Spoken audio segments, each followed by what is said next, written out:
Rádio Novelo. Novelo. Bem-vinda ao Rádio Novelo Apresenta. Eu sou a Branca Viana. Recentemente, a Ana Pinho trouxe uma história pra gente que era boa demais. Na verdade, eu cheguei nessa pauta pela humilhação dupla de uma fake news que eu propus pra Rádio Novelo, né? Uma fake news muito interessante, diga-se de passagem. O que aconteceu foi que eu tava pensando, teve Inquisição no Brasil? Aí eu joguei no Google. E aí apareceu, sim, teve Inquisição no Brasil. Inclusive, aí eu achei num sites de história, sabe aqueles blogs de história, tipo, famosos? Que tinha tido fogueira no Lago de São Bento. Aí eu falei, gente... Pessoas ardendo em chamas no centro de São Paulo. É impressionante mesmo. Tanto que a gente mordeu a isca. Quem foram essas pessoas?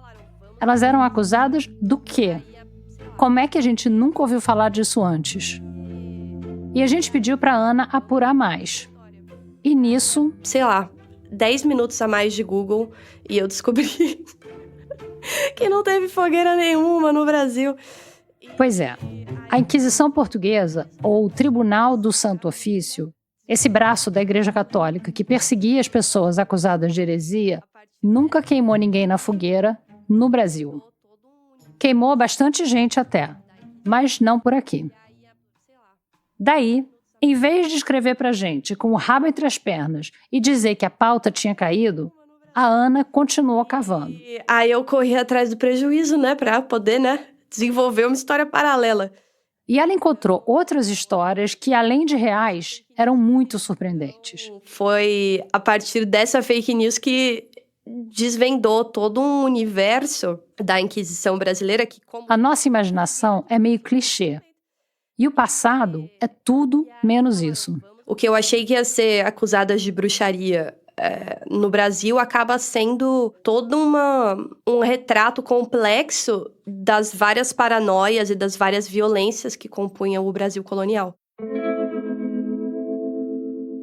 O episódio dessa semana vai falar sobre fogueiras. No segundo ato, vai ter chamas correndo soltas pelo Brasil no século XXI. Mas, nesse primeiro ato, a gente vai ter fogueiras que, mesmo não sendo literais, não são menos assustadoras. Esse imaginário de caça às bruxas que a gente tem na cabeça, ele se aplica mais ao norte da Europa. Esse é o Aldair Rodrigues, professor do Departamento de História da Unicamp, que pesquisa o Brasil colonial. Portugal não teve uma caça às bruxas, como aconteceu no norte da Europa. No caso português, o maior alvo da Inquisição é a heresia judaica. O que se entende por heresia judaica... Primeiro mito, a grande caça às bruxas. O alvo número 1 da Inquisição Portuguesa eram os judeus. Segundo mito, era só gritar bruxa que o pessoal já ia empilhando a lenha. Ah, bruxa, levanta uma fogueira e queima. Não é assim, né? Então... Essa é outra estudiosa que a Ana ouviu na apuração dela. Eu sou Narayan Porto, tenho 33 anos. A Narayan é filóloga, o que significa que o que ela faz é quase bruxaria. Ela decifra garranchos de manuscritos centenários. Então, eu treinei muito os meus olhos. Aí identifico uma letra, aí vira uma sílaba, uma palavra. Aí você consegue ler mais rápido. Não tem feitiçaria, é treino. Esse poder sobrenatural da Narayan é bem importante para a gente entender que a Inquisição não tinha nada de passional. A Inquisição envolvia uma burocracia gigantesca, que deixou muitos manuscritos. Ao longo dos anos, foram mais de 45 mil processos, que é até pouco se a gente pensar quantos lugares estavam envolvidos, isso foi em Portugal e todas as colônias, e também quanto tempo ela durou. A Inquisição Portuguesa foi de 1536 a 1821. Nossa, quase 3 séculos de papelada. Chegou ali no final, já tava, super embaixo, assim. Mas durante o período colonial, ela foi muito forte nas colônias portuguesas. A questão do Brasil é que o Brasil não teve um tribunal do Santo Ofício. Para lidar com territórios tão espalhados, a Inquisição Portuguesa acabou criando 4 filiais. Tinha 4 tribunais. Portugal determinou 4 tribunais. O único que era fora de Portugal ficava em Goa. E aí ficou determinado que o Tribunal de Lisboa, que tinha outros 2 em Portugal, era o responsável aqui pela nossa bagunça. A Inquisição até visitou a colônia do Brasil algumas vezes. Vinha uma comitiva e passava uns anos aterrorizando uma região específica. Mas quem lidava mesmo com os casos era a instituição lá em Lisboa. Agora, lembra daqueles mais de 45 mil casos de que eu falei? Eles incluem 1.076 pessoas que foram levadas presas do Brasil e condenadas pelo Santo Ofício em Lisboa. E aí vem a pergunta: mas foram condenadas por quê? Como as regras da Inquisição mudavam de vez em quando, o Tribunal de Lisboa mandava alertas periódicos para o Brasil. Uns documentos que eram chamados de editais. E nesses editais, que eram lidos em voz alta pelos padres durante a missa, eles iam detalhando tudo o que não podia fazer naquele momento. É como se fosse o equivalente colonial daquele aviso que o síndico bota no elevador falando: a próxima bituca de cigarro que cair no pátio, cabeças vão rolar. E aí esse edital era conclamando a população a denunciar ou se autodenunciar, porque se você se autodenunciasse, você podia ter um período de graça. Então tem toda uma pressão psicológica. E também, se as pessoas não denunciassem o que elas soubessem, ou se não se autodenunciassem, elas estavam automaticamente excomungadas da igreja. Então, se você sabe de alguma coisa, de alguém, venha falar. Se você não denunciou, vai dar ruim pra você também. Você estava encobrindo, né? Como assim? Você sabia e não falou nada. A gente vai ter pai denunciando filho, filho denunciando pai. Então isso desagrega muito as famílias.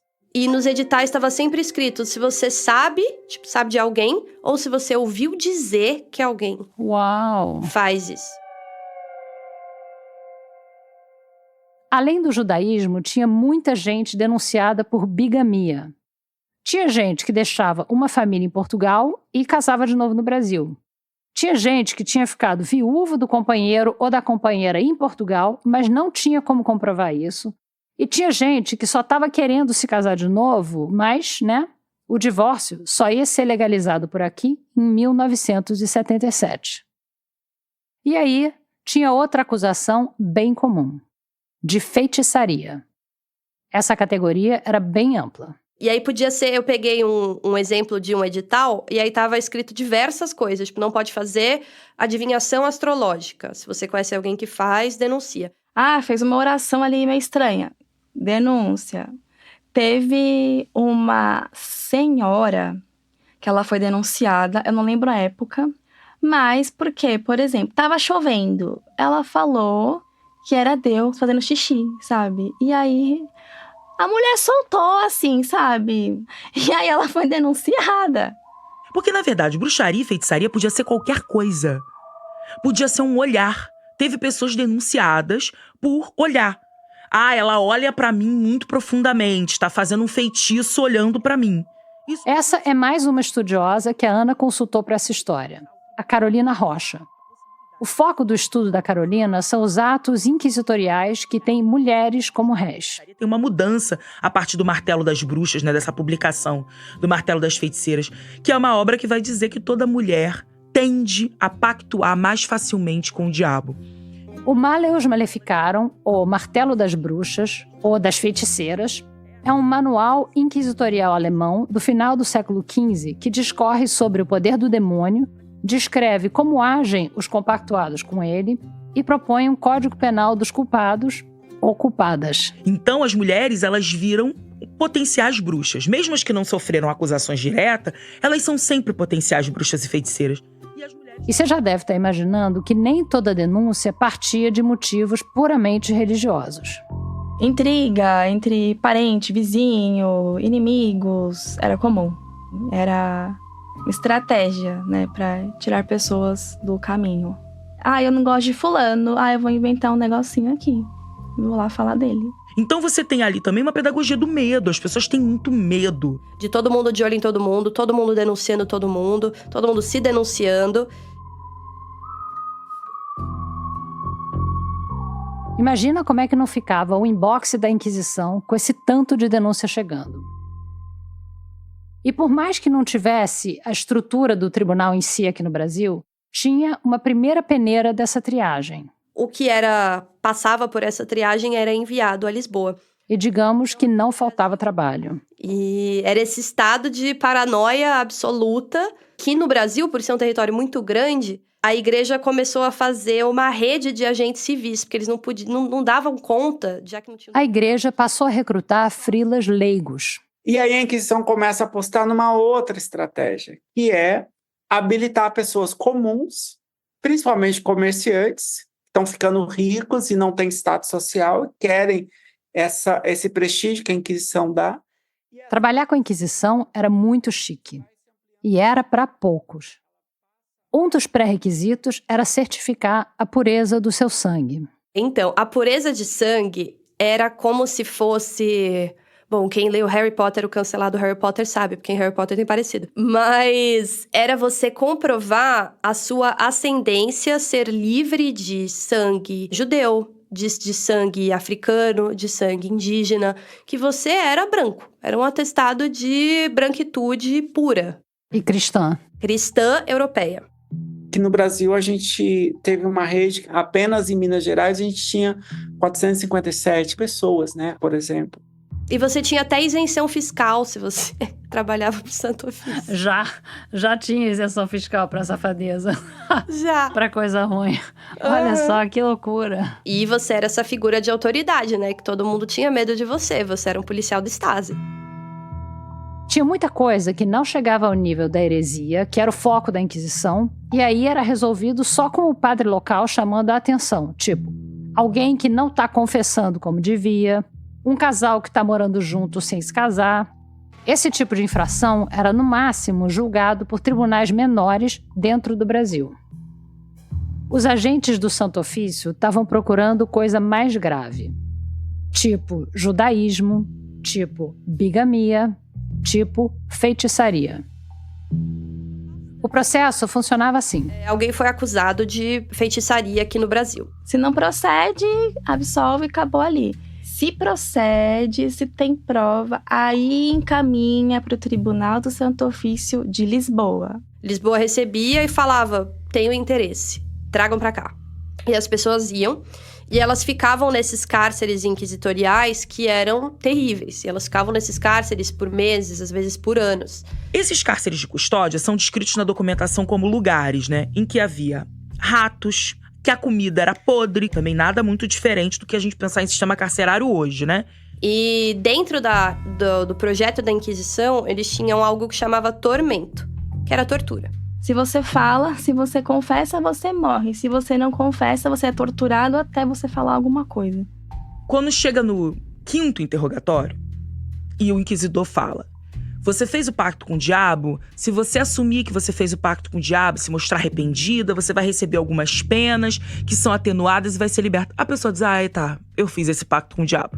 Seja lá o que isso significa, fiz o pacto com o diabo. E aí, uma vez que você era condenado, aí você podia ser condenado ao degredo, que era você ser exilado em algum lugar. Durante muitos anos o degredo era pro Brasil, mas depois o Brasil subiu na vida e o degredo era para outros lugares. Você podia ser condenado às galés, que era o trabalho forçado. Você podia ser condenado a ser açoitado publicamente. Você podia ser condenado a penas espirituais. Você podia ser condenado a ser retirado por X anos para um convento ou um monastério. Você podia ser condenado à prisão. O que eu achei mais fascinante era que você poderia ser, por último, condenado à morte, que na Inquisição se chamava relaxado ao braço secular. Que, quando eu li primeiro, eu falei, relaxado? Legal. tá relax, tá bom. Tá relax? Vai pra prisão? Só que não. Não. Relaxado ao braço secular significava que o Estado ia executar a pessoa. Porque a igreja ia ser extremamente hipócrita se ela matasse. Porque diz que não pode matar. Mas ela podia prender num lugar fétido, e podia torturar, e podia dar comida podre. Mas não de sangue vertido. A igreja não pode verter sangue. A igreja não podia derramar o sangue de ninguém. Mas ela podia fazer muita coisa. E ela fez. Vamos voltar aqui nas bruxas. A feitiçaria era qualquer tipo de prática mágica que não era, de certa forma, sancionada pela igreja. Então, qualquer tipo de prática religiosa ou mágica, simpatia, oração, chá, adivinhação. Chá? Se você fizer um chá de erva ali, que é pra, sei lá, você se curar. Se você lidava com ervas, com raízes, com plantas. Se você tinha esse saber mais da terra, esse saber que, assim, de certa forma a gente poderia, dizer, esse saber do ponto de vista da igreja pagão. Que no nosso caso aqui no Brasil era muito maluco, porque você tinha os saberes mágico-religiosos indígenas, que eles não conheciam nada. Os saberes mágico-religiosos de todo o continente africano, que eles temiam desesperadamente na paranoia, de senhores. Eles não conheciam nada. Então, qualquer coisa que parecesse uma magia esquisita, ou uma prática patuá, mandinga, você podia ser denunciado por essas coisas, por estar carregando um amuleto. Porque é uma mágica que não é uma mágica de Deus. E se não é uma mágica de Deus, nesse mundo dividido em dois, só pode ser uma mágica do diabo. Então a gente começa em 1754, que é quando o processo é aberto. E aí a gente está, então, na vila da Nossa Senhora do Desterro de Jundiaí. Esse é um caso que a Narayan estudou. Não tinha a ver com chá, mas tinha a ver com denúncia. É a história de duas mulheres, mãe e filha, a Teresa e a Escolástica. Qual que era a acusação? Que as duas mataram, por meio de feitiçaria, o marido da Escolástica. Marido da filha, então. O arquivo é muito engraçado, porque o arquivo diz assim: acusadas de matar Manuel Garcia, acusadas de matar outros homens. Enfim. Serial killers, as duas. Aí essa acusação era tipo, ela passou a mão nos olhos do Manuel e o Manuel ficou cego. Então ela passou a mão nas pernas dele, aí aquilo ali virou ferida. Ela mexeu na comida dele e ele passou mal. Antes do Manuel morrer, já tinha essa suspeita de que elas estavam armando pra cima dele. E a pessoa que acusou, que era um sobrinho do Manuel, a família do sobrinho do Manuel, contratou um outro feiticeiro pra fazer um contra-feitiço. Aí eles chamaram esse feiticeiro ali da vila, que era o Francisco, que era um homem escravizado. Então, chamam ele pra curar o Manuel. Ir lá e desfazer o feitiço delas e espalhar pra todo mundo que elas enfeitiçaram o cara. Então, o feiticeiro Francisco vai lá, tenta curar o Manuel e não consegue. E aí, aparentemente, o Francisco foi instruído a sair espalhando que foram a Teresa e a Escolástica que mataram o Manuel. Só que aí entram as testemunhas delas, que dizem que tudo isso é invenção da família do Manuel. O que o cara tinha era lepra, e ele já tinha isso há um tempo e ele morreu disso. Então não tinha nada a ver com feitiçaria. Ou seja, não era à toa que ele estava com feridas na perna. Além disso, as testemunhas diziam que a Teresa e a Escolástica jamais fariam qualquer feitiço. Não, porque elas eram... Aparece muito isso. Elas eram boas cristãs, mulheres tementes a Deus. Aparece muito isso nos testemunhos. O que vai ficando claro é que elas têm muita força na comunidade. Elas, a Escolástica e a Teresa, não eram quaisquer pessoas. E o marido da Teresa Leite era o juiz local. O sogro do morto. O sogro do morto. Quando essas denúncias são feitas, um monte de gente da cidade vai testemunhar a favor delas, porque, claro, vai testemunhar a favor do juiz local, da família do juiz local.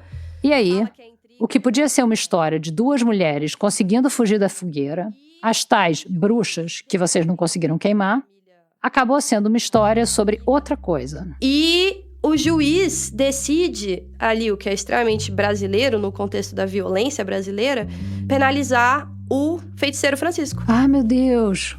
Ai, meu Deus do céu! Que era um homem escravizado. Então ele é açoitado publicamente por ter acusado elas de fazerem feitiçaria.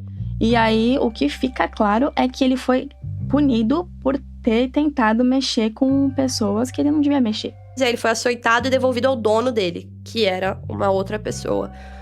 E então a única pessoa penalizada não foi nem a família que fez a denúncia falsa, não foram elas. Não foram elas. Era falsa. Elas foram inocentadas. Foi só o Francisco. E piora, Branca, piora. Porque elas foram acusadas em primeiro lugar? Qual era o objetivo de acusá-las de terem matado através da feitiçaria o Manuel? Era uma briga de herança, porque o Manuel tinha morrido sem deixar testamento.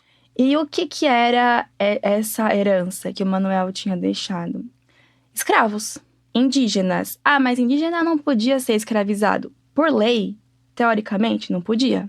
Teve várias leis nesse sentido desde o começo do século XVII. Mas a gente sabe o quanto de coisa que não podia, que acabava podendo.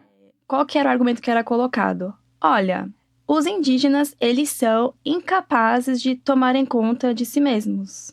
Então, eles precisam de alguém para administrá-los. Então, essa era chamada administração particular. Então, era um jeito de, olha, a gente toma conta, a gente cuida, sabe? Mas era outro nome para escravidão. Então, toda essa treta, esse caso de família, era baseado em cima da violência da escravidão. Nossa, que história horrível. É horrível. E aí é isso. Aí eu falei assim, não, vamos fazer uma história de bruxas inocentadas. Aí eu fui olhando mais, eu falei, nossa. Essas foram acusadas de bruxaria e foram inocentadas, né? Mas de que jeito, né? Parece fácil. 2 mulheres acusadas de feitiçaria, e aí é isso, aí fizeram feitiço, tá, mas...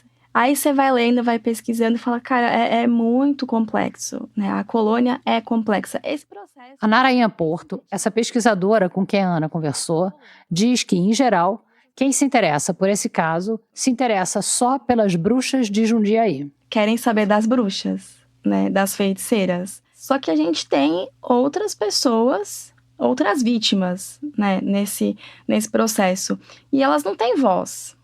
Né, que são justamente esses indígenas escravizados, tratados como posse, e o próprio Francisco, que estava em situação de escravidão. Nesse caso, já que as testemunhas desmentiram as acusações, o caso morreu por aí e não foi parar nas mãos da Inquisição em Lisboa. Parece provável que fosse realmente intriga de parentes, e que a Teresa e a Escolástica não tivessem fazendo nada. Nada com o Manuel, porque elas estavam mantendo pessoas indígenas escravizadas, né? Mas isso não se qualificava como heresia. Mas a Ana me contou sobre outro caso em que parece que realmente rolava um ritual.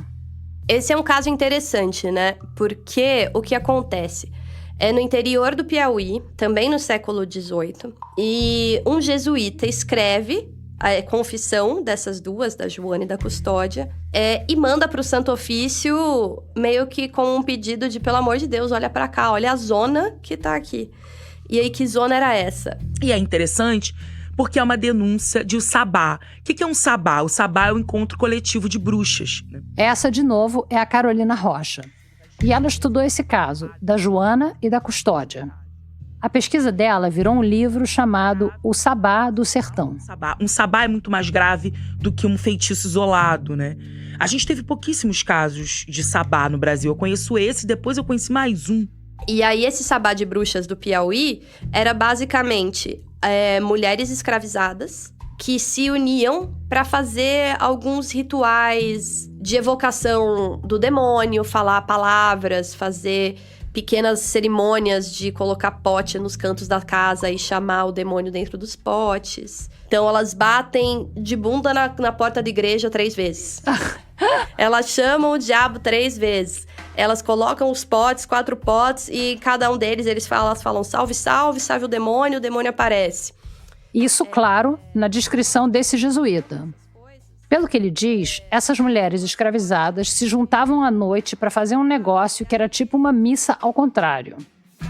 Só que nas cartas, parece que esse jesuíta quer interceder pela clemência a elas. Por conta da juventude e por conta do fato delas estarem supostamente arrependidas de terem feito aquilo, então... Ele chega a citar uma declaração de arrependimento de uma delas. Como se fosse em primeira pessoa, né? Isso foi porque eu sou uma rapariga tola, de miolos verdes. Elas são miolo mole. Sabe o miolo mole, né? Essa expressão? Miolo mole, miolo verde, ou seja, é burra, é tola. Ela fez pacto com o diabo porque ela é ignorante, sabe? Que é muito... A própria Carolina duvida um pouco da veracidade dessas citações. Mas Ao que parece, era mais um caso de demonização, de uma leitura cristã enviesada, do que provavelmente eram rituais de origem africana. Africanos que estão aqui vivendo as religiões de matriz africana, religiões africanas de modo geral, quando as pessoas acham que eles estão fazendo pacto com o demônio, que é algo que é muito suspeito, que não segue a ortodoxia católica, etc., as pessoas ficam vulneráveis a essas denúncias, né? Esse é o Aldair Rodrigues, da Unicamp. O Aldair, que também é chegado em desbravar a burocracia da Inquisição, entende que esse material ajuda a gente a compreender melhor a origem do racismo religioso no Brasil. Essa prática, que é muito comum, de invadir os terreiros, destruir o templo, essa violência religiosa vem do período colonial, por meio dessas instâncias repressivas, que vai criando esses valores na mentalidade da população, e elas começam a ver as religiões africanas a partir de uma lógica de medo. Esses documentos ajudam a gente a entender toda uma construção de país. E, na minúcia desses casos, a gente consegue entender o dia a dia do Brasil colônia de um jeito que eu nunca li em nenhum livro de história. Ouve só essa cena que a Carolina Rocha descreveu desse mesmo caso da Joana e da Custódia. Então você vai ver, por exemplo, lá a Joana e a Custódia botando a imagem de Cristo no tronco. Botando a imagem de Jesus Cristo no tronco de cabeça para baixo, chamando Jesus Cristo de moleque. Chamando a Virgem Maria de negrinha. Eu não consigo parar de imaginar que, na verdade, elas reproduziam com esses símbolos da cristandade o que elas mesmas viviam no cotidiano, né? Que era uma questão, assim, provavelmente de você projetar ali o que você sofria. A raiva que você tá. Que, em nome de Deus, tá sendo feitas as maiores barbaridades ligadas ao colonialismo. A Inquisição, a perseguição. Então, olhar para esses símbolos e pensar que eles, na verdade, estão ali para me destruir, não é difícil, né? Então, assim, dá para entender o ódio aos símbolos cristãos. E dá para entender também o apelo do diabo. Se o diabo tem tanto poder a ponto dele conseguir se equiparar a Deus e conseguir atrapalhar o plano de Deus na Terra, então eu também posso fazer um pacto com esse diabo aí para ter algum tipo de poder.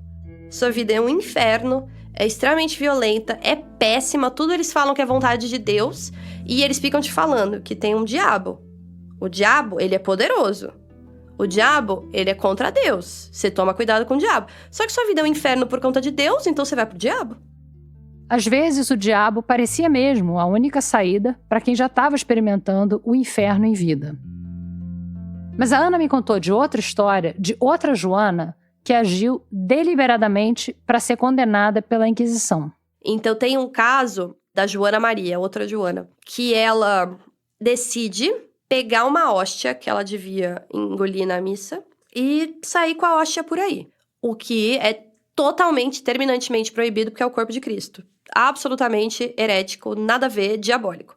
E ela sai com essa hóstia. E nesse caso, essa Joana, diferente da Joana do Sabá do Sertão, é uma mulher branca, cristã velha, né? E aí ela é denunciada, a comunidade fica empolvorosa, achando um absurdo aquilo.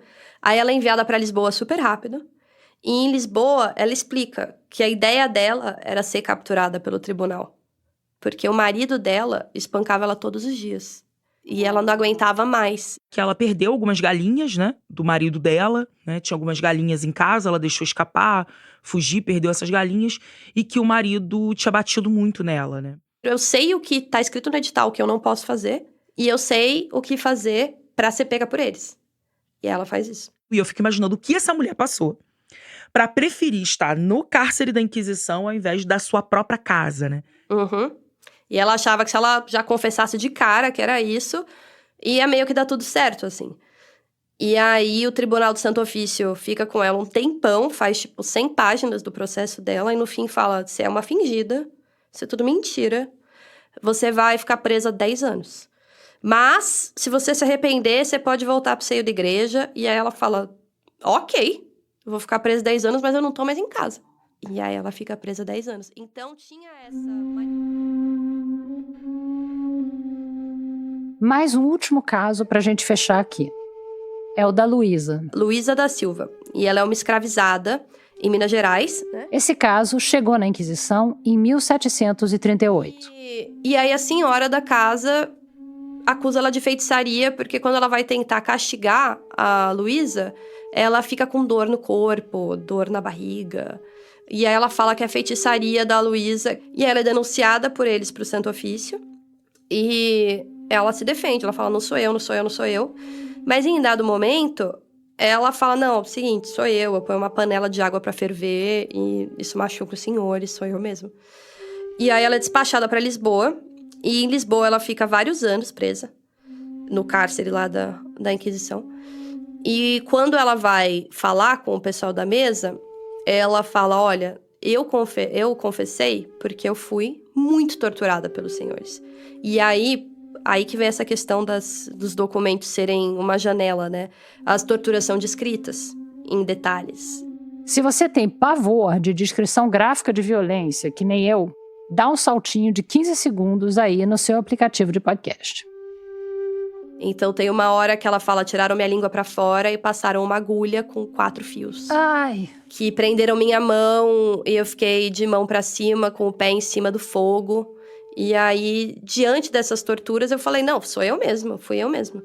Eu que fiz. Qualquer coisa menos isso, né? E aí, o Tribunal da Inquisição fala, então, peraí, vamos chamar umas outras testemunhas lá do Brasil pra confirmar isso aí, de que você confessou porque você foi torturada. Também irônico, porque eles torturavam, mas essa tortura eles acharam esquisito. Pra ficar claro, o Santo Ofício achou que tinha rolado um erro de procedimento da denúncia, não da tortura da Luísa.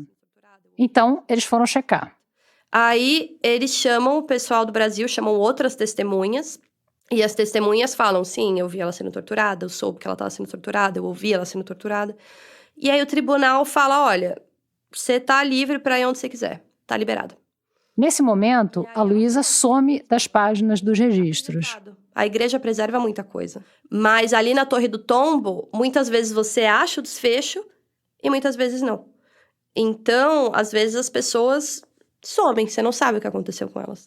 A Luísa é um desses casos. Ninguém sabe o que aconteceu com ela. Mas ela ganha a liberdade, né? Ela vira uma pessoa forra. E ela... A gente não sabe o que aconteceu com a Luísa. Nem o que foi feito do resto da vida das Joanas, da Custódia e de tanta gente que cruzou o caminho da Inquisição. O que a gente tem são esses fragmentos da trajetória delas. E eles mostram que bruxas existiram sim. Que muitas vezes a fogueira da Inquisição era bem menos assustadora do que a vida que elas estavam vivendo. E mostram também que o mundo daquele momento é muito mais próximo da gente do que a gente gostaria de acreditar.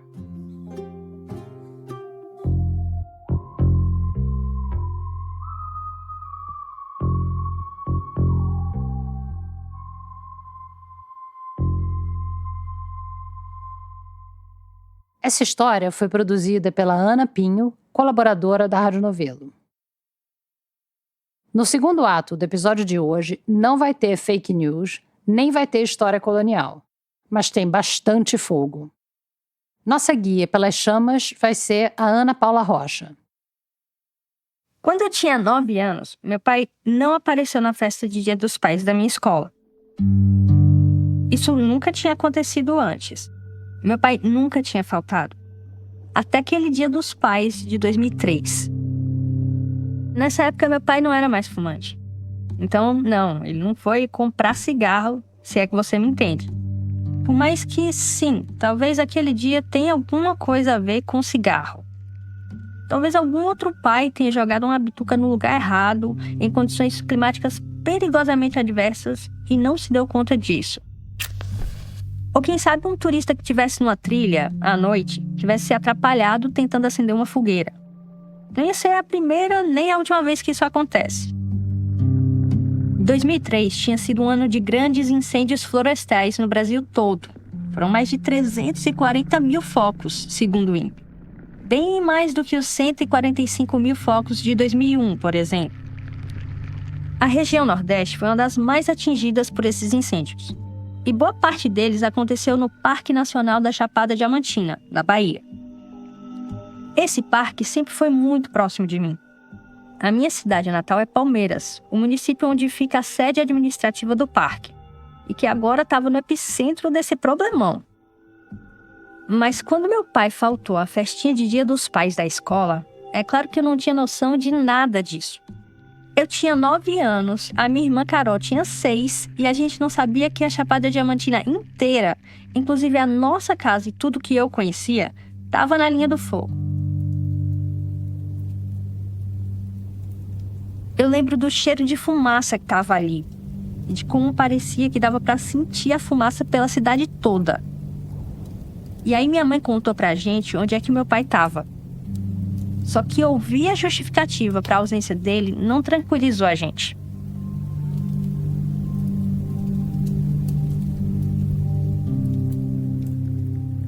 O que disseram foi que o nosso pai tinha subido uma das serras aqui na Chapada porque ele precisava trabalhar.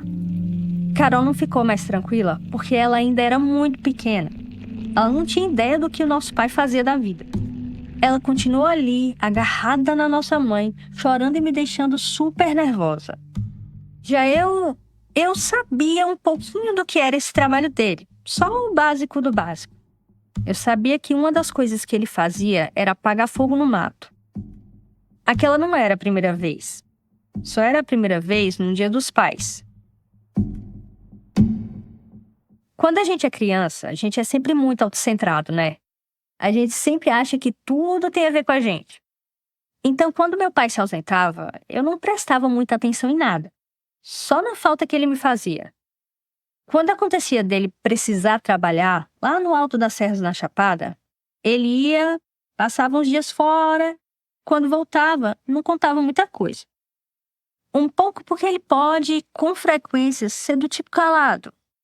E um pouco porque ele não queria, justamente, preocupar minha irmã e eu com o que ele tinha passado lá em cima. Mas o resultado é que eu nunca conheci esse lado do meu pai.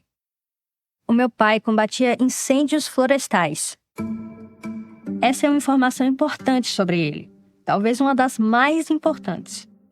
Esse trabalho é importante não só para ele, né?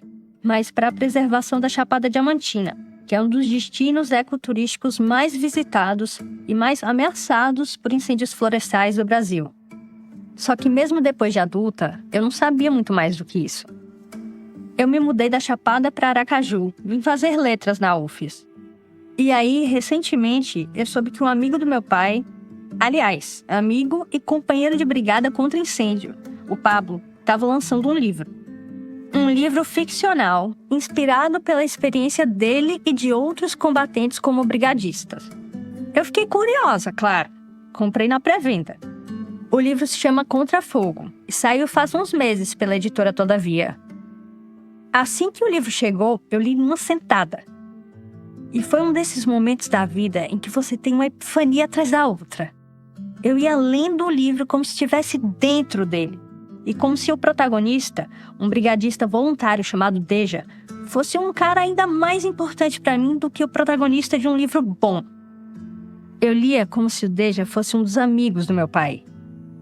O Deja ia se movimentando pelo livro e eu ia entendendo, página a página, um pouco mais da minha própria história. E eu ainda estava emocionada com a leitura quando eu soube que o Pablo, o autor, estava organizando um evento de lançamento do livro lá em Palmeiras, na minha cidade, onde meu pai ainda mora. Então, meu nome é Carlos Alberto Rodrigues de Souza, mais conhecido como Carlos Formiga, e eu sou um técnico de turismo e meio ambiente, né? O apelido dele é Formiga porque quando ele era criança era muito magro e muito rápido, tipo uma formiguinha. Trabalho com a questão ambiental já há muito tempo. Sou um agricultor familiar, né? E, além de tudo, um brigadista, hoje não tanto na ativa, porque hoje eu não tenho mais nem condições físicas de estar na linha de frente, né? Eu tenho 65 anos já. Meu pai é agricultor familiar e foi brigadista voluntário de combate a incêndios florestais. Eu não sei o que te vem à mente quando você ouve esse título enorme, mas para mim, na minha infância, ele era sinônimo de macacão com cheiro de mato queimado. E também de abafador de fogo, que é um equipamento com cabo de madeira e um retângulo grande de borracha numa das pontas, que eu lembro de tentar levantar com a Carol quando a gente era pequena e não consegui. lá no ano de 1968, sou natural daqui de Palmeiras, né, Chapada Diamantina, do Vale do Capão, e nesse ano a vida era muito difícil aqui, né? A minha família, aquela velha história, né? Família de nordestino procura o Sul Maravilha. E aí eu, minha mãe e minha irmã, a gente foi para São Paulo. Eu fui para São Paulo não por uma opção como as pessoas têm hoje de vir para Chapada Diamantina, eu fui por necessidade, né? Então eu fui, mas sempre com o mesmo pequeno, mesmo com 10, 11 anos, eu sempre botei na minha cabeça que um dia eu ia voltar. E desde quando eu voltei, né, em 1989, eu me envolvi muito com a questão ambiental, com a questão relacionada com combate a incêndio, relacionada com a preservação ambiental como um todo, né? Quando meu pai voltou para Chapada, ainda se falava muito pouco em preservação ambiental por aqui. Mas de repente foram chegando outras pessoas de fora com uma visão verde mais consolidada. Foi nessa época que surgiram as primeiras brigadas voluntárias contra incêndios na Chapada, compostas de moradores antigos e recém-chegados que não ganhavam nada para isso e não tinham nenhuma formação. Nesse comecinho, era tudo ainda meio no feeling, no amadorismo, na tentativa e erro. Meu pai estava lá desde essa época. Foi só uns anos depois, já na segunda metade dos anos 90, que o governo federal atentou para o problema e começou a treinar os voluntários. Com cursos de prevenção e combate a incêndios organizados pelo Pré-Fogo, o departamento do IBAMA que cuida disso. Mais adiante ainda, no começo dos anos 2000, o IBAMA contratou os primeiros brigadistas oficiais, homens que tinham passado, aliás, pelas brigadas voluntárias. Eles eram contratados por 6 meses e depois uma nova leva era chamada. O meu pai fez parte da primeira leva e depois voltou para o voluntariado. Em 2002, o IBAMA fez seu primeiro concurso público e criou o cargo de analista ambiental. Eles iam ser guardiões de bens de interesses coletivos. E no caso da Chapada, eles iam trabalhar em contato direto com os brigadistas. Uma nova geração de forasteiros ia chegar. O Pablo estava entre eles. Meu nome é Pablo Lacasa de Camargo Casella. Eu sou nascido em Guaratinguetá, interior de São Paulo. Fiz biologia, passei no concurso público para o IBAMA em 2002. Pablo conheceu meu pai logo que chegou aqui na Chapada. Ele tinha 24 anos em 2002 e entre todas as 208 estações do IBAMA espalhadas pelo país, ele escolheu a da Chapada Diamantina. Esse movimento das Brigadas Voluntárias da Chapada Diamantina, ele é tão grandioso quanto desconhecido. Eu abri o livro do Pablo e já identifiquei de cara, na descrição dos personagens, uma característica bem marcante do meu pai. O senso de grupo muito aguçado. Um é responsável pela segurança do outro. Um se preocupa muito com a vida do outro. Tem uma máxima deles que diz: nunca fique sozinho combatendo um incêndio florestal. Essa noção de grupo tá logo ali, nas primeiras páginas do livro. Vou ler um trechinho. Os primeiros abafador foram de Cunga, Zia e Trote. Eles já tinham trabalhado junto num bocado de fogo. Eram entrosados, levantavam os cabos junto e desciam o braço, ao mesmo tempo.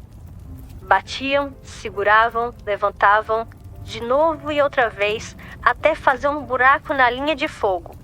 Um golpe certeiro na cabeça do dragão. Desse ponto apagado, separamos em 2 grupos, cada um seguindo numa direção. Tinha uma festa de São Sebastião, aí no meio da festa surgiu um foco, aí a gente sobe para apagar o fogo. E nessa época foi justamente a hora que o turismo estava engrenando no Capão, né? Aí tinha os meninos que alguns eram guia, outros trabalhavam com lanchonete, não sei o quê. Os meninos mais novos, assim, com a influência de Salvador, com a influência das cidades, achavam sempre que a gente era doido. Então a gente subiu, largou, uma galera subiu para apagar incêndio. Lá em cima, estava um calor da zorra, um fogo desgramado, a gente apagou, conseguiu apagar. E quando já estava quase terminando, todo mundo puto, mas todo mundo puto com o fogo, porque a gente queria apagar para descer para a festa. Daqui a pouco caiu um toró, uma chuva desgramada, bem-vinda na hora, que apagou. Aí começa a gritaria, né? Os gritos de glória, festejando, né? Inclusive a galera que estava na festa cá embaixo escutou a gente lá em cima. Aí veio a chuva e veio nevoeiro. Porque por mais que seja na época quente, né, no momento de seca, A gente está falando da Chapada Diamantina, que tem suas altitudes entre 500 a 1.500 metros. A gente está falando de uma região de montanha que à noite é frio, faz frio. Apagou o fogo durante a madrugada, pode-se ter muito frio.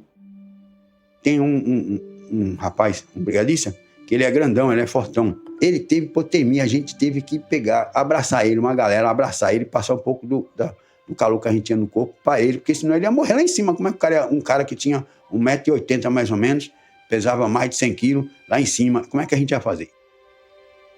Mas em algum momento ali da dinâmica do combate, nos separamos nós três. Eu com Joás e Formiga sozinhos e o resto da brigada trabalhando em outro setor. E ali foi incrível, assim, né? A gente chegou, sei lá, 8 da noite, 9 da noite, e ali pelas 10h30 eu já achava que eu não aguentava mais, né? Eu falei assim, nossa, e agora, né? Não consigo mais andar. E Formiga e Joás, lá com o abafador trabalhando e Joás... Joás Brandão é um dos ativistas ambientais, talvez o ativista ambiental mais lendário da Chapada Diamantina.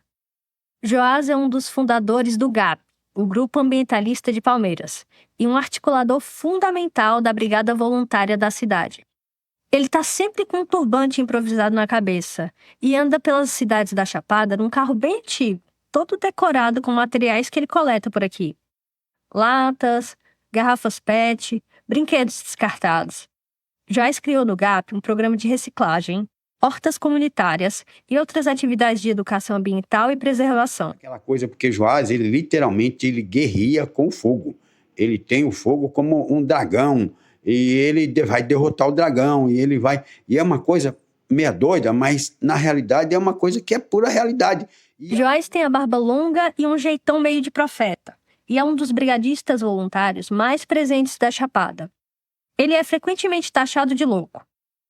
Bom, mas nessa história que Pablo estava contando, Joás estava do lado dele, e ele já estava exausto lá em cima na serra. Eu trabalhando e Joás é famoso pelos gritos, né? Bora! Vamos!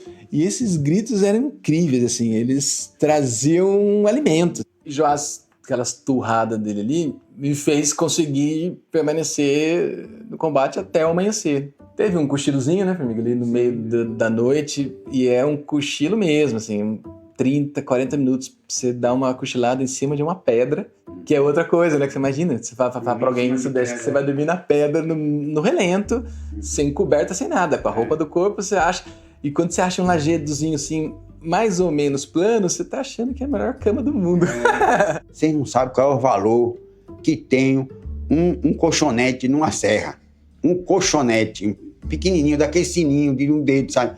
O valor que tem um isolante, o que isso é de um valor absurdo pra gente, porque você ali, você tá na adrenalina, quando você desliga, você realmente se desmaia. É coisa, como o Pablo citou, é coisa de minutos, de 1 hora, 2 horas, você dá uma deitada ali, você se recupera e volta. E eu lembro de que mesmo cochilando, o abafador de Joás não parou, e ele não parou pra cochilar. Quando eu imaginava meu pai combatendo fogo no mato, era sempre de dia. O dia todo, pode até ser. Mas de noite, bora descansar um pouquinho? Só que, agora eu sei, não é esse o costume dos brigadistas da Chapada. E a gente hoje, a Brigada da Chapada Diamantina, os brigadistas são chamados de loucos, né? Porque a gente apaga incêndio de noite. Por que a gente apaga incêndio de noite? Tem todo um porquê. Porque, primeiro, a gente conhece a serra, a gente sabe andar na serra. Além disso, a umidade relativa do ar para você apagar incêndio de noite, ela é muito propícia, mais propícia. Você consegue localizar os focos muito mais fácil visualmente, né? Você se cansa menos porque a temperatura está mais baixa. Então são vários fatores que não é pura loucura, é pura estratégia, né? A técnica do combate noturno, inclusive, chegou a ser exportada para voluntários e servidores de outros lugares ameaçados pelo fogo. Em 1999, o Parque Nacional de Monte Pascoal, no sul da Bahia, estava sendo consumido pelo fogo. Os bombeiros e a polícia florestal não estavam dando conta, então eles chamaram a Brigada da Chapada Diamantina. Em pouco tempo, as chamas foram controladas. Na maior parte do tempo, de noite. No Contrafogo, o livro do Pablo, a geografia daqui está muito bem marcada. Eu ia lendo e vendo os topônimos na minha frente. A Ponte do Pau do Urubu, que é o ponto de encontro do Deja com um colega de brigada numa passagem do livro, a distância certinha entre os lugares. O livro também dá nome às causas do fogo. Ao dragão que levava o meu pai lá para cima da montanha. Nessa conversa com os dois, pela primeira vez, eu soube que uma dessas causas dos incêndios tinha tudo a ver com outro capítulo da história do meu pai. Ainda na juventude dele, depois da infância em São Paulo, antes da brigada. Quando eu voltei, eu cheguei aí trabalhar garimpo. Garimpo. Afinal de contas, esse nome, Chapada Diamantina, não é à toa. Eu me recordo que tinha garimpeiro que, quando ele ia pro garimpo, os lugares que as trilhas estavam meio fechadas, ele botava fogo. Porque quando ele voltasse, estava limpo, por causa de cobra. O fogo era uma ferramenta de trabalho absurda, que ninguém tinha controle. Se botava fogo para se queimar o capim, e esse capim rebrotar de novo para os animais se alimentar. E esses focos de incêndio surgiam de uma hora para outra. Esse fogo que os garimpeiros ateavam é uma das causas dos incêndios sucessivos na Chapada. Mas ela não era a principal. Tem quem bote fogo no mato de propósito, para fazer pastagem em lugar irregular, por exemplo. E tem também os turistas desatentos, que são responsáveis por uma parte expressiva dos incêndios. Esses incêndios ilegais e esses descuidos têm consequências ainda mais graves em épocas mais secas. Esses períodos horríveis são cíclicos, né? A gente tem aí alguns anos um pouco mais amenos e alguns anos são bem intensos, né? Ali em 2003 a gente teve uma temporadazinha de médio drama. 2003 era o ano daquela festa de Dia dos Pais. E para mim e para minha irmã, o drama não foi nada médio. O problema de falar sobre isso é que a gente não tem muito registro confiável sobre o histórico. Muito provavelmente, antes desse movimento todo das brigadas, no passado a gente deve ter tido temporadas muito piores, né, do que as que a gente realmente testemunhou. Então, desde que começou o monitoramento confiável, parece que 97 foi um ano pesado. Aí depois de 97, eu acho que 2003, a gente depois teve 2008, que eu acho que desse período registrado foi a nossa pior temporada, e 2015. Em 2008, simplesmente 50% da área do Parque Nacional da Chapada Diamantina foi destruída. Uma reportagem do jornal O Estado de São Paulo falava que 400 pessoas se mobilizaram para apagar o fogo. E 350 eram brigadistas voluntários. Nessa época, eu já era um pouco mais velha, então eu lembro do meu pai bem revoltado. Claro, ele estava lá no meio do fogo, com o abafador na mão, e tinha que escutar gente tipo o Juliano Matos, que era o secretário de Meio Ambiente do estado da Bahia, dizendo que o fogo era culpa das condições climáticas completamente adversas. A gente conhece essa ladainha. Ah, porque em 97 a seca foi parecida, teve um fogo parecido, uma enchente parecida. É sempre muito mais fácil dizer que a culpa é da natureza, e não da nossa natureza. Eu até tinha uma noção do que meu pai fazia lá no alto da serra. Ah, ele é brigadista, apaga fogo que dá no mato.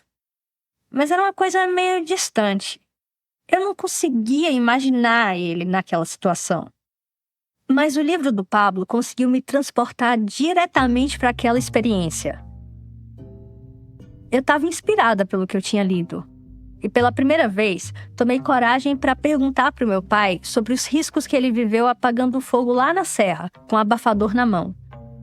E foi aí que ele me contou umas passagens.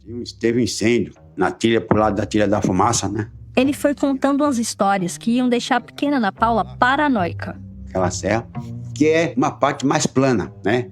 E aí é o seguinte, só que é plano, só que é cheio de canais pequenos, né? Abertura, né?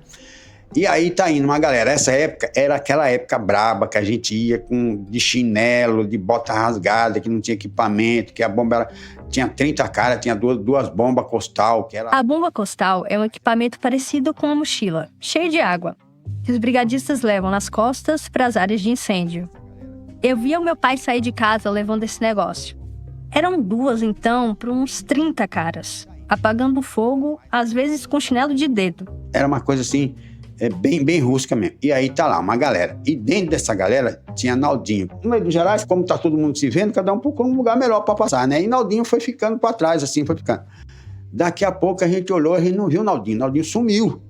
E, gente, cadê o Rasta? Cadê o Rasta? Aí, cadê o Rasta? Cadê o Rasta? Aí já voltamos para procurar, pensando que tinha acontecido alguma coisa. Naldinho tinha caído dentro de um canal desse de noite, porque não tinha lanterna, tinha poucas lanternas. Ele caiu, um canalzinho desse. Ele caiu numa frincha e ficou preso lá embaixo, uns 5 metros para baixo. E como era uma coisa pequena, ele gritava, ele falava e ninguém ouvia. E quem segurou ele foi o abafador. E aí, pá, daqui a pouco, a gente chega lá, aí ele... Ô, velho, vocês não estão escutando, não. Eu tô aqui quase morrendo, porra. Mas assim, é uma coisa doida, porque aconteceu isso. E o cara podia ter morrido. E ele ficou preso, não foi porque ele chegou no fim, não. Ele chegou preso porque o negócio fechou, era um funil, fechou e o abafador segurou ele. A mesma coisa aconteceu comigo. A mesma coisa aconteceu comigo. Ai, ai. O que veio depois é o tipo de coisa que você nunca contaria pra tua filha pequena. Em outro combate, lá em Mar de Espanha, lá na Mucugê. Esse combate foi assim, muito doido. Quando tem um incêndio grande, saem brigadas de vários lugares e vai para algum lugar. Essa época já era uma época mais estruturada. Aí o ICMBio, o IBAMA já equipava gente, já tinha equipamento, tinha mais coisa. O ICMBio é o Instituto Chico Mendes de Conservação da Biodiversidade, que é o órgão hoje responsável pela gestão das unidades de conservação ambiental no Brasil. É esse órgão que fornece equipamento para as brigadas voluntárias. Já o IBAMA cuida mais da fiscalização e do licenciamento ambiental. Só que é assim, tem brigadista que é brigadista, que vai todo preparado, mesmo voluntário. Agora tem brigadista que às vezes não vai, confiando que vai ter e não sei o quê. Então eu sempre andava com 2 lanternas. Tinha um determinado brigadista, que eu não vou citar o nome, que ele nunca levava dele. Eu levei e cheguei e dei a minha para ele. No meio do incêndio, eu tive que levar 2 abafadores, um maior e um menor. A gente passou por um lugar que é cheio de cipó, então enganchava. E bom, pra você ter uma ideia, eu caí dentro de um canal desse também e o que me segurou foi justamente esses 2 abafadores que segurou. Bom, eu que quis saber, né? Meu pai bem que tentou me proteger. Eu não tinha noção de quanto tempo meu pai passava lá em cima, no alto da serra, a cada vez que ele subia para combater o fogo. Para mim parecia rápido. Eu ia para a escola, voltava, ele não estava ainda, saía mais uma vez para aula, dali a pouco ele estava de volta. Parecia rapidinho. Mas agora eu descobri que não é sempre assim. Tinha vezes que o meu pai ficava 3, 4 dias direto na serra trabalhando para apagar o fogo. 4 dias direto, dormindo cochilos de 2 horas ou 1 hora em cima de uma pedra, combatendo o fogo a noite toda. Eu lembro que ele voltava magro, mais magro ainda, de tanto correr atrás do fogo e de se esforçar para o fogo não vir atrás dele. Que nem contou Pablo, ou melhor, o protagonista do livro dele, o Deja. De cima de um lajedo, visei longe até enxergar onde estava a linha. Comecei a pensar num jeito de chegar na frente do fogo e percebi que ali dentro da roda da chama, o vento tinha um movimento todo doido. Dava para ver o trabalho do vento deixando as cinzas tudo enfileirada, se organizando numa ciranda que começou a girar na minha frente. Um redemoinho de fumaça, cinzas e uma fagulha rodopiava avexado e cada vez aumentando mais seu rodo. As fuligens chegaram para perto ligeiro e, de repente, passaram por mim, que nem uma nuvem que atravessa as plantas na serra. E quando eu fiquei todo cercado dentro do redemoinho, ele parou de crescer. E ficou girando na minha volta, bem em cima da linha de fogo, puxando essa labareda para riba e para os lados, até se juntaram. Eu estava dentro de um curral de fogo brilhante. Ficar dentro de um curral de fogo brilhante. Então era assim que meu pai, Pablo, os amigos brigadistas todos que passavam lá em casa antes de subir a serra. Então, às vezes, era assim que eles se sentiam. Encurralados pelo fogo.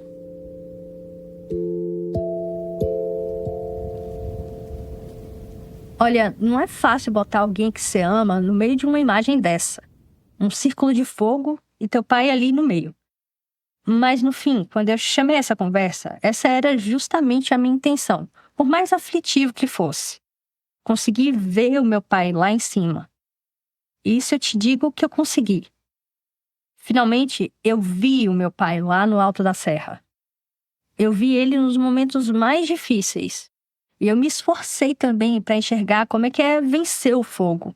E qual é a sensação depois que apaga o incêndio? Ah, minha filha, aí é indescritível. Não tem como te... Ó, aí vem o cansaço, porque depois que você desliga, o cansaço bate.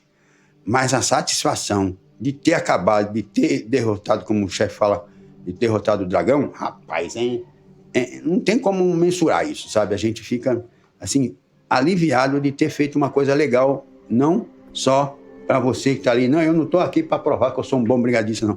Mas por todo, né? Pela água, pelo meio ambiente, pelos animais, por tudo ali, né? Em 2023, o Instituto de Pesquisas Ecológicas, o IP, identificou por volta de 200 brigadas voluntárias de prevenção e combate a incêndios florestais no país. Não tem um dado anterior a esse para a gente comparar. O IP resolveu fazer esse estudo agora justamente para tentar mapear o tamanho dos furos na nossa rede. E o que também ainda não tem é uma política pública para a criação de brigadas voluntárias. O que estimula novos grupos a surgir é só o exemplo dos grupos que já existem mesmo. Mas uma vez formado um novo grupo de voluntários, o próprio Corpo de Bombeiros local ou o IBAMA, pelo pré-fogo, tem ajudado na formação desses brigadistas. Hoje existe, inclusive, a Rede Nacional de Brigadas Voluntárias. A Brigada Voluntária do Vale do Capão é uma das fundadoras. E meu pai estava presente lá desde o primeiro dia. O meu pai sempre se esforçou muito para passar o jeito dele de ver o mundo para mim e para minha irmã. Ele sempre levou a gente para tudo que é tipo de atividade educativa, trilha ecológica, plantio de árvore. A gente querendo ou não. Agora, depois de conversar com ele, eu entendo melhor por que tanta atividade. O que importa mesmo não é o discurso, é a prática. Era ensinar pelo exemplo. Essa nossa conversa, esse papo adulto entre o brigadista e a filha jornalista do brigadista, é parte disso. Agora eu entendo o porquê das ausências. E não só eu. E eu sempre fui a manteiga derretida da família, eu chorava bastante, não entendia, enquanto você ficava com raiva por não conseguir controlar o meu choro e... Essa é Carol, a minha irmã mais nova. Eu não entendia, eu chorava bastante sem entender o porquê de papai estar ali, já que ele sempre foi tão presente. E como era pra você isso do nosso pai estar em incêndios? Eu lembro que a gente, quando pequena, a gente já participou de alguns cursos com ele sobre fogo e tudo mais, mas era mais uma diversão do que entender de fato o risco do que era um incêndio. Eu fui entender já quando já era maiorzinha e quando ele se acidentou, que ele caiu apagando incêndio, e eu fui ter uma dimensão do que era tão perigoso. Hoje, tendo uma noção maior do que é um incêndio florestal, das causas e da necessidade de combater ele, principalmente na região onde a gente mora, eu tenho a noção de que foi necessário na época, assim, apesar de ter marcado a mim e a você, principalmente nessa festa. Principalmente pra mim, que sempre dei muito mais valor a essas coisas de festinha de criança, dessas coisas de viver esses momentos. Hoje eu entendo que foi necessário e, para além disso, eu entendo que isso faz parte do que é o Carlos Formiga. Faz parte do que é o nosso pai. Se meu pai não fosse a combater esses incêndios, se meu pai não se envolvesse com isso, não seria ele.